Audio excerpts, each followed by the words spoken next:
So let's see this one. So All this right. is also 80cc rules, same promotion, couple months separated. Is this For the viewers. same time, like 6 minutes? Yeah. All right, 6 minutes. All right. So let's see it. So Start it up. my opponent here is a purple belt and a MMA fighter, really game opponent. This is at 145 pounds. 145. Yeah, Do you cut to that? yeah. I did, bro. I made weight, bro. Wallahi. Let's get this guy out, bro. Bro. You cut to Oh, 145 am I right pounds? now? Right now, no Yeah, way. okay, of no course. way. Afterwards, I had like Right. so much food. How'd you cut to 145 pounds, Okay. bro?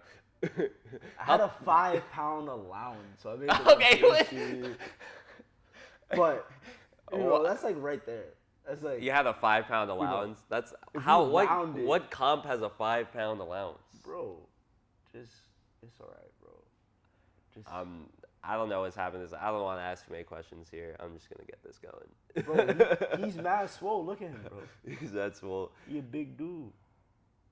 It's hard to tell. You are definitely way taller than him, but I mean, he might be like super jacked under this rash guard. I can't tell. All right. So here I am trying to. My main goal is to get underhooks. Underhooks. Okay. I like the head positioning a lot more in this match already. Really, what I'm trying to do. However, I'm struggling a lot because of how short he is. Mm-hmm. It was like getting underhooks was. I felt like really hard because I had to get like Yeah. under. Yeah. And he's already like a lot shorter than me. Mm-hmm. Yeah, because So you're I able feel to like get it there. was easy for him to like pull away. Weird. You know. Okay, so we are. All right, we're hand fighting. You are definitely looking for underhooks hard, and you're getting some underhooks on him, and you have one with good head positioning here too. Here I tried to ankle pick him, didn't go. Yeah, I think your wrestling looks a lot better this time than the last time. Like Yeah. you're starting to get underhooks. Your head positioning is really nice.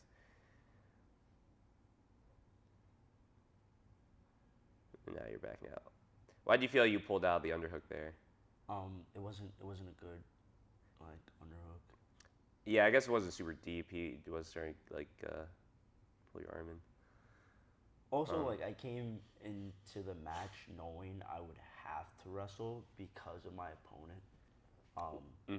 Like, how so? In his jiu-jitsu matches and in his MMA matches, he's a very aggressive, very explosive, top heavy, Yeah. Fighter. So I was going into it like I know he's gonna come at me. Yeah. So I knew from like, from start he's not gonna pull guard, and I was like, neither do I really want to work guard work. So I was like, yeah, we're gonna have to wrestle. I see. How often do you think you were training wrestling before this competition? Not as often as I would like. Only like when I could, I would say maybe like once or twice a week. Yeah, I mean that I think is a big. Not by my own accord. Mm-hmm. It's a tad bit harder. It's Like yeah. if you're not here, Yeah. it is very hard to find people that are Who wanna willing wrestle. to, work wrestling with me. I understand. Yeah. I mean that is Or the. that even want to start the round standing. So it's a skill that like, you may have, but then it may diminish to a degree because nobody's willing to, Because help you. yeah. I mean I think that's like a. I mean, that is something you're gonna have to think about, like trying to figure that. I mean, there were a good stint where we were working a lot. I think we both were getting a lot out of that, but yeah, if we're not both there, then it's gonna be tough. It was just us. It is pretty hard for us to find wrestling at this gym. The mats get pretty sweaty. You have to like find people who are willing to go to the back and like yeah. And it's also you're already doing jiu-jitsu. You're like, oh man, I don't want to wrestle. It's most people's mindset, but. I mean, it is something where you have to like, if you're about to like in a month, you're about to do a comp, and you're like, I want to wrestle. then you have to like, you kind of got to figure something out. Either you're like, okay, I'm going to like try to find some people who are going to wrestle with me, or it's like, it's kind of like, you really want to go do like rest. It's kind of the first thing, so it's going to determine. One second. Is it still recording? I guess it is, yeah. All right. No, I'm so busy. Okay. It's recording. Yeah. I mean, it's one of those things where it's like, in a month, I'm gonna have this comp, and if you can only work wrestling like very like little, it's kind of just like, should you just work your guard, and then just like, if you do have to wrestle, or like, should you just pull guard and then like, because there's overtime where you are forced to wrestle, then at that point wrestle, but like, maybe don't have it be your A plan if you can't actually work it enough. And I think at a broader level, like if you really want this to be like, you want wrestling to be your A plan, you kind of got to make it work. You got to find Outsource. You got to outsource. You got to find a way to get that wrestling in. Yeah, it hits you with that duck under. I mean, yeah, it's kind of like, It was a beautiful. it was a great duck under. I mean, like, I'm not a hater. It was great. Yeah. Thing is, and he used it off of your grip. You had a grip on him. Yeah. So he Brought it brings up. wide, Comes and when through. he brings it wide, Opens up the space right yeah, there. it opens up, and he's already like so much smaller than me. Yeah, he can get under there. It was a perfect. Honestly, it was really good. I mean, it is kind of like, I can talk. I'm not a fucking D1 wrestler. It was I great can't be like, execution. yeah. You're driving into it. Whenever you're driving somebody, there are the duck unders there, but it's like you even had grips on him, so that's just tough. That's tough that you. No, that was good on him because he used your grip against you there, and it's like you didn't have grips, and he jumps right onto your back. That's wow. Damn.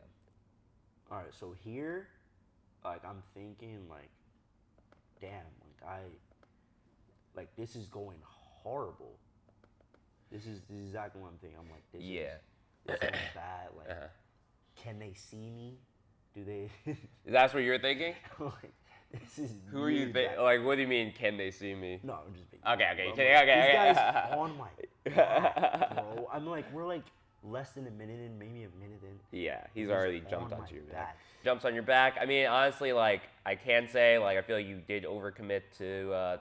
I mean, I don't know. Yeah, you shouldn't be grabbing this arm. You should be kind of aware of the hooks here, because your arms are up here. It's just giving all the space for him to get the hooks in there. It was kind of a crazy jump, but it is something you want to be aware about when you're in this position. You have to be aware of the hooks here, and he's able to just throw both in right there, which puts you in a really bad spot. So yeah, let's see this. Yeah, no, this guy is definitely really good. That was a very good duck under back take. Like you were going against a very good guy. You're trying to dig in. I really do like what you did with that hook there. You were able to start sucking it in, you suck your arm in and pulling it out. But now you switch to the body triangle. That's going to be tough to escape. Yeah, here, I mean, like, I don't know. This whole, like, standing back take thing, honestly, it can be pretty tiring for the person on the back to hold this. Yeah. Like, I've been in this position before. It does actually kind of suck, like, to have to, like...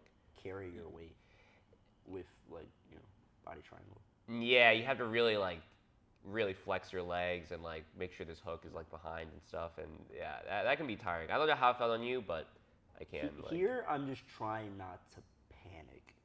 Yeah. That's really what I'm trying. I'm just trying not to panic. Yeah. Yeah. Yeah.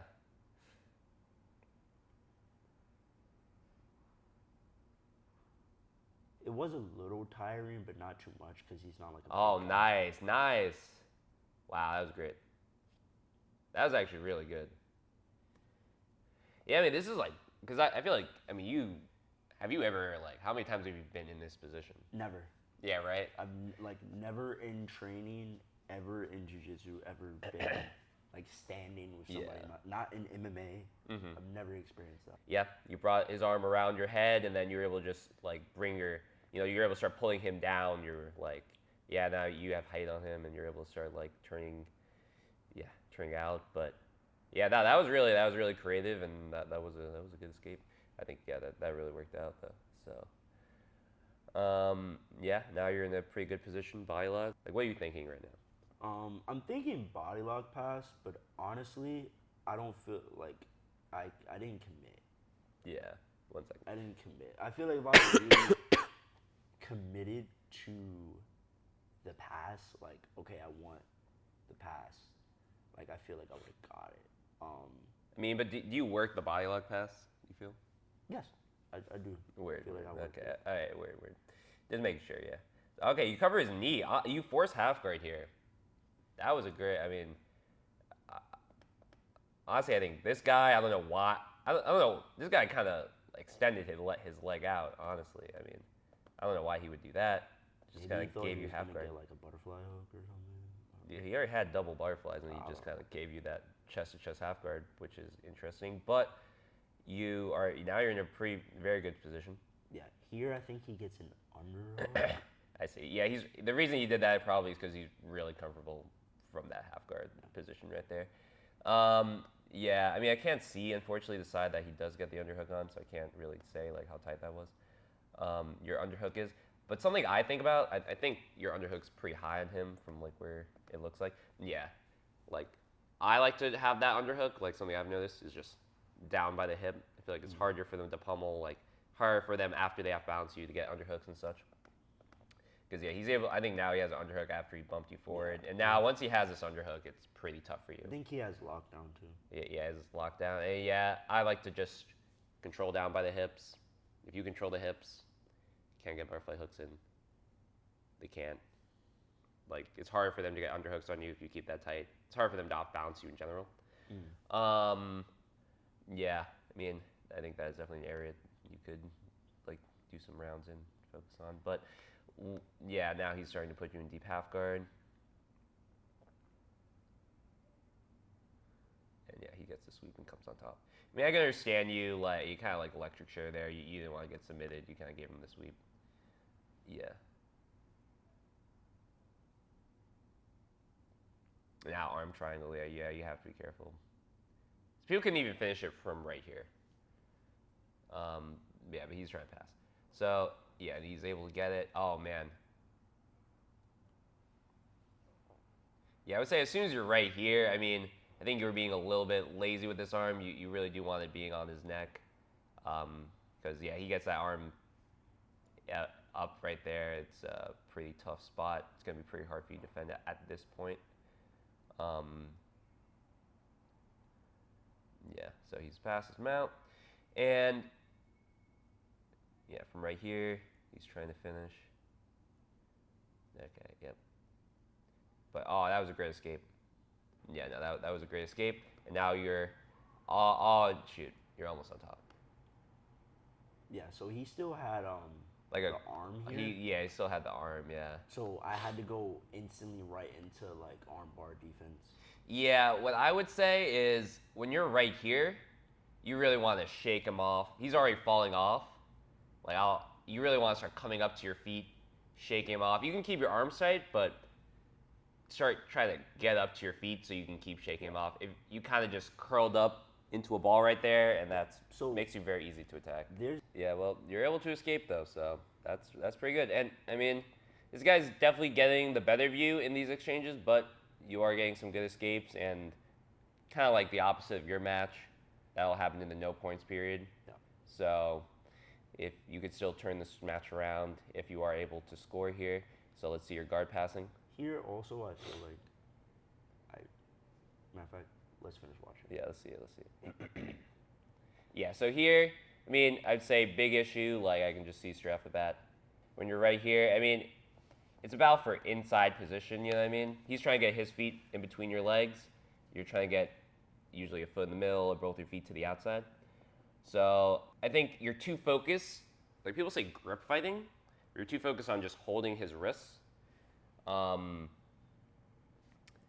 lot of times I'll like to put like a hand on the hip there. It'll help me like get a foot in the middle because you're holding his wrist there, but like, you know, you're winning that hand fight in a sense, but you're not really actually winning the feet inside position. with his feet. Yeah, it's all really this should be like kind of red So flags for you. there's 2 games there. Yeah, exactly. And even the hand fighting is like, top person, bottom person. Some of their best grips are those like double, like 2-on-1s and such. But like as the top person, you're trying to start controlling his like torso and stuff. You're trying to get closer to him. Just grabbing his hands there, it can be good to make openings, but you're gonna want to progress. Like I would put the hand on the hip there personally, start trying to like get closer to him, beat the inside position. But yeah, because you're kind of just standing there, letting him have inside position, and both his feet are between yours, and now you're just asking to get attacked. So yeah, he gets both his hooks inside, and now you're having to defend, and now he's starting to enter into single leg X here. But yeah, so enter single leg X, you fall back. I mean, the thing is, in a rule set like this, just falling back it really is not. I mean, honestly, any rule set when you're put in this position, you don't want to just fall back. You're gonna have way more ability to actually escape if you just put weight on your foot and you start like trying to high step out. Oh, at least from how they explain the rules there, Yeah. he couldn't get points if he just stood up. If he just stood up. Yeah, from like the leg entanglement. Like if I sit back and then he comes and sit up. I think what the rules are is At least that's how they explained it. maybe. I don't know, that dude right there. Yeah, I mean that dude actually is an ADCC ref, so I'm going to like say it was the actual ADCC rules. The actual ADCC rules, if you fall back and say he's like looking for the leg lock for more than 3 seconds, then it's not actually, and he comes up, then it's not points. But if you fall back and he just gets up immediately, or like within those 3 seconds, So then that's it's probably points. why, because he actually like wanted to get the leg attack. Yeah, I mean it's still like I mean like. Yes, I wouldn't do this. I think it's too high chance of him just getting an easy 2 points. In the event he didn't just want that, he could have used it to just get on top. Yeah. He didn't want it, but he wanted to, finish with the leg attack. Yeah, and also like personally for me, like if you get comfortable with defending these standing up, I think you'll be a lot better because once you're on your butt, like your defense is more limited. You can't really move as much. But yeah, let's see. So yeah, he kind of loses control here. But he's kind of like your legs are tied. There's kind of a 50-50 going on almost. All right, so now you kind of end up in a 50-50 situation. Yeah. From here, okay. So You unlock his legs, you start looking for the heel. This is looking good. You invert kind of under. That was good. Now you're almost at his heel.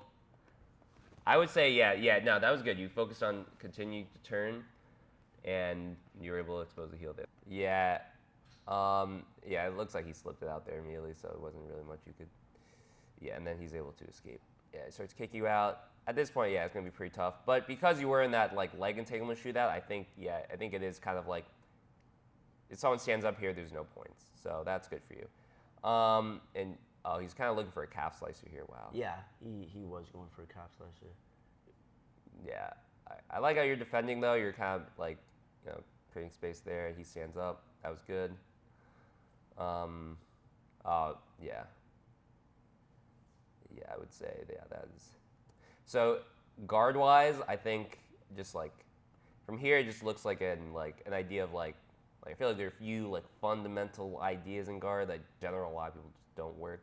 But I would say I think you're too comfortable just letting him control your legs there.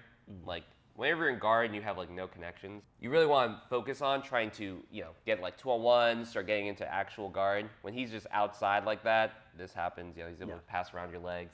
So you want to really make connections. Like a guard is a connection. Like 2-on-1 is a connection. You want to use that to use connections, get better connections. So fight his hands, fight his another grips. thing that I think I did wrong here. Yeah. Because yes, it was a pass, but I also feel like for example, he's knee on belly here. Yeah. There's enough space to turtle. There is. I think you should have turtled. I think I should have turtled also. Yeah, I think you should have Because turtled. that would have nullified. Although The you would have points. passed, but you nullified the points. It does. I mean, the thing is, this guy is a good, He is. okay, wait. What I will say, yeah, I mean, I think the turtle is, I think that's another point. I think that's a valid tactical error because that's where the points come from. I think you also should have turtled, yeah. But I think the guard was the first. The fact he just passed your guard in like 3 seconds. Yeah, that's the. It was the first issue. Yeah, that's the first issue by far. Yeah, like, yeah, without a shadow of definitely, a yeah. doubt. But there's a tactical error that's made from a like a game plan standpoint. I mean, the thing is, even from there, like you didn't have a super tight knee belly. I can understand you trying to retain guard here. And here again, it's kind of like you gotta think, make connections. Like he's here, you don't want to just frame him away. Like you kind of want to like hook this bottom leg around his left leg here, get into like a wrist El heave or something. But yeah, he does a good job there. And now, now you really should turtle. And now he gets him out, and that is quite unfortunate. Now he's in mount. Let's see what he has an arm triangle of his own now. Well, not his own. Yeah, you just have escape. Let's go. Yeah, you're good with that escape. I have to say that is. Here he you've getting me with that too. goes front headlock, so I do have to let this. Yeah, you don't want to get guillotine. I understand. Yeah, defend the choke. Definitely a good idea there. But I like the idea of trying to go for his leg there though, right off the bat. Yeah, because here I was like, hey, like I gotta attack. I gotta, that's what I was thinking. I was like, hey, like I gotta try and give something. Like I was tired, but I felt like I still had something to give. Yeah. 44 seconds. We got it. We need a sub. We need a sub.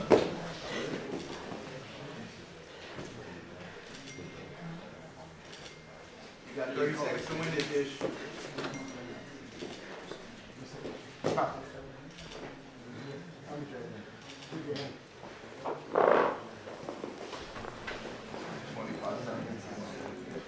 Good. Go. You got everything you need to win this dish. 30 seconds. Get your inside knee to the floor. Win the battle for the knee position. Get your left knee to the floor. 10 seconds. Work.